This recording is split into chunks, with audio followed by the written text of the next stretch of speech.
Beşbarmaq dağı Azərbaycanda ornitoloji turizm üçün də ən gözəl yerlərdən biridir. Buradakı dağlar və dəniz arasındakı keçid köç eləyən yüzlərlə quşlar üçün dəhliz rolunu oynayır.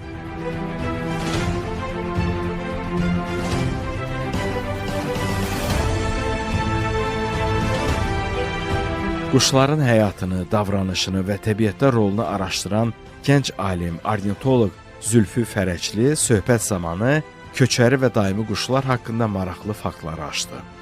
Alimlə söhbətimizə Azərbaycana köç edən quşları hansı aylarda müşahidə eləmək olar sualı ilə başladım.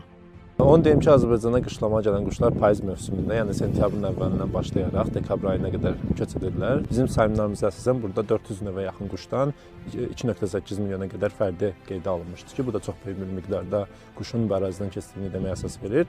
Bundan sonra onların bir qismi Azərbaycanda qalaraq qışlayırlar. Burada məsələn Qızılağac Milli Parkı, Şirvan Milli Parkı, Ağgöl Milli Parkı və digər ərazilərdə onları qışlamağa gəlirlər.